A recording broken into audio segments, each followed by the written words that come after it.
Salam, biz yenə sizinləyik. Bugün biz sizinlə toyuq şorbası hazırlayacağıq. Çolpanın ətindən istifadə edəcəyik bunun üçün və təbii ki, öncədən bir ədəd çolpanın bulyonunu hazırlamışıq. Bir çolpanın bulyonunu hazırlamaq üçün öncədən bir ədəd çolpanı qoyub suya, üstünə təxminən bir çolpanın üstünə örtəcək qədər, biraz da çox su əlavə eləmişəm. Qaynatdığım müddətdə də içinə bir ədəd bütöv soğan, bir dilim limon qatmışam. Ən sona yaxın isə bulyonun dadı gözəl olsun deyə mütləq içinə bir xörək qaşığı duz əlavə edirsiniz. Çolpa şorbası üçün bizə lazım olan ərzaqlarımızı gəlin tanıyaq. 2 ədəd kiçik boy və yaxud da 1 ədəd böyük soğanı xırda-xırda doğramışam. 1 ədəd iri kartofdur.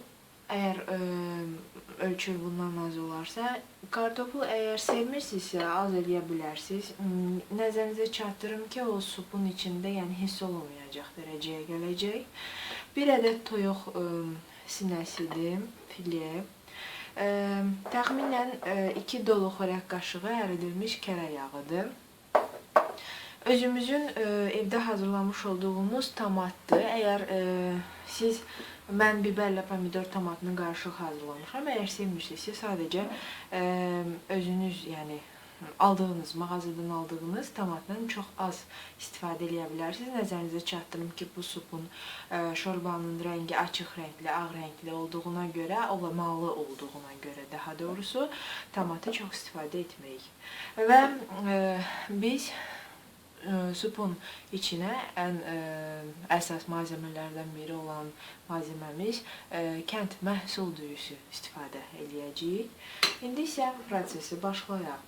Təxminən 4 litr tutacaq qədər bir qazan götürmüşəm və qazın altını yandırıram.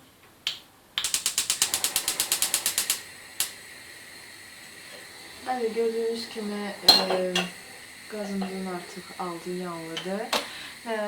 Mən soğanı qazana əlavə edirəm.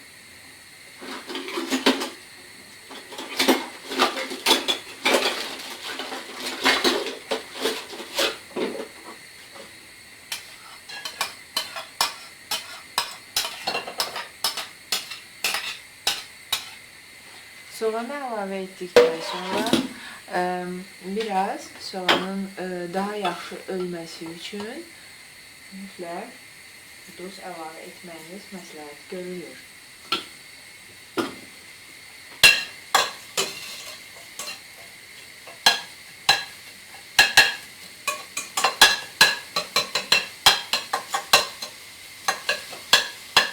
Soğanın yaxşıca ölməsi üçün siz bir dolu xörək qaşığı su əlavə edib qatalın ağzını təxminən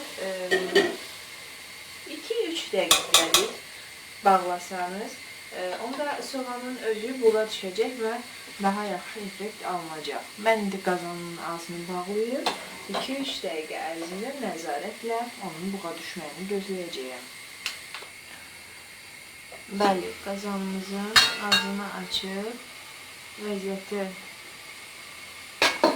öz gözlərimizlə görək. Hazırda soğan yumuşalıqdır. Yalnız hələ özünün də çıxan suyuna görə hələ suyu var. Bir də ağzı açıq formada gözləyəcəyik. Onun suyu tamamən quruyacaq və içinə yağı əlavə edəcəyik.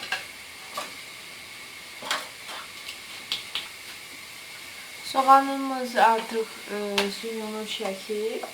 İndi biz kərə yağını əlavə edirik.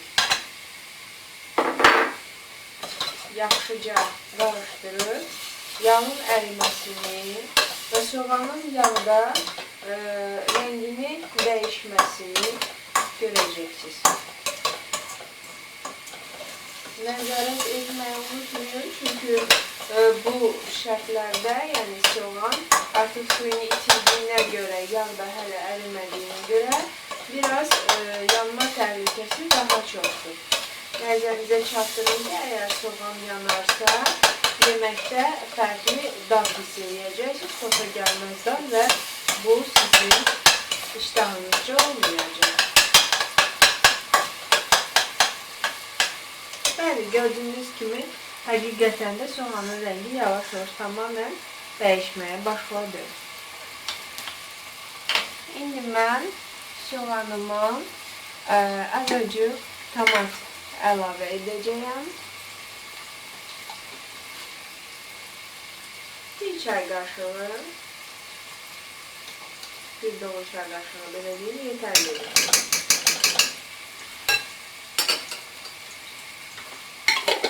Daha sonra qarışdırıb soğanla tomatın birləşməyinə sınırlayacağım.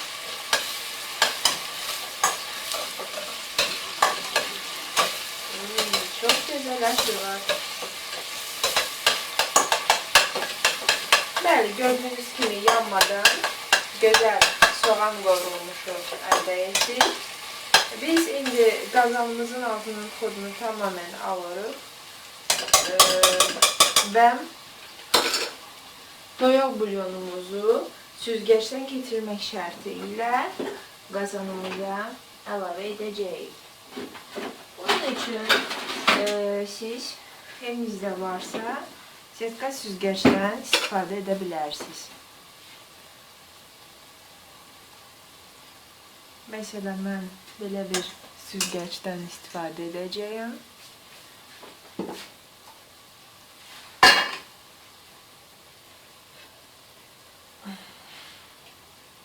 Gördüğünüz kimi yavaş-yavaş təxminən 4 litre var burada.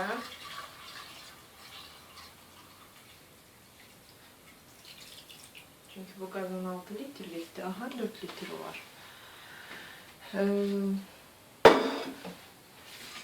Gördüğünüz kimi kəfini tamamen götürdüm. Bu kənd çorbasının bulyonuydu. Bunun kəfi xolesterini çoxdur. Ümumiyyətlə çorbaların kəfini götürsəz daha məsləhətlidir. Hazırda mən qazın altının kodunu daha yüksək koda alıram. Ağzını bağlayıb tamamen qaynamağını gözləyəcəyim.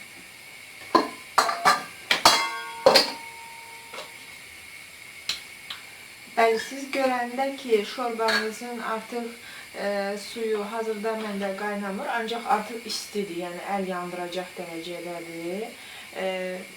Yaxşı olar ki, kartuşkaları şorbanıza əlavə edəsiniz. O özünün içindeki məti buraxacaq və yavaş-yavaş şorba bişdikcə bilirsiniz, çolpa şorbası çok duru olmur. Biraz katı formada olur. Daha lezzetli olsun diye önceden pişməlidir. Artıq demək olar ki, qaynayır bizim bulyonumuz və mən düyünü də onun içine qarıştıra əlavə etməyə devam edirəm. Düyümüzü də qarışdırdık. Və toyuq döşətini, filesini də əlavə edirəm. Olduqca yağlı çorba idi. Onun üçün elə suyu da gördüyünüz kimi yağlıdır.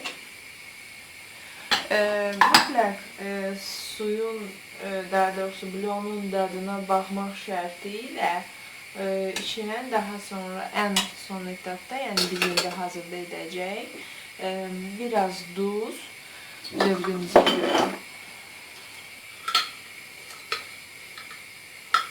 Bence bu kadar yeterlidir.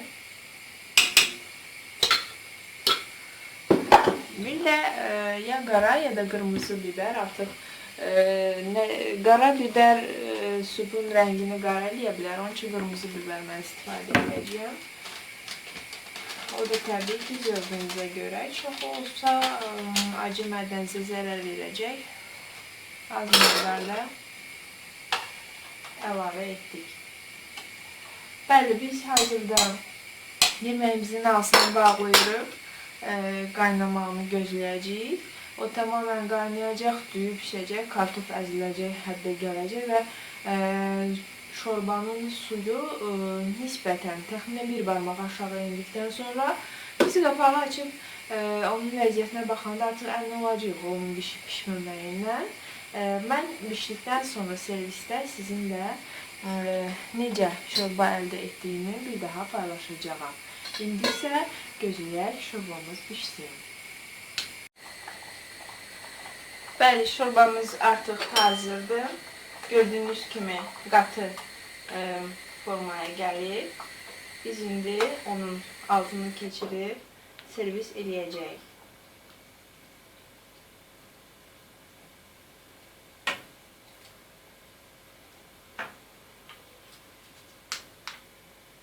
Şorbamızı servisə hazırladıq. Nəzərinizə çatdırım ki, süfrəyə verməzdən əvvəl üzərinə biraz keşniş yud töküb versəniz həm daha ləzzətli, həm də daha gözəl, görkəmli olar. Ancaq göyərtini sevmirsinizsə, onda istifadə eləməyə də bilərsiniz. Nuş olsun.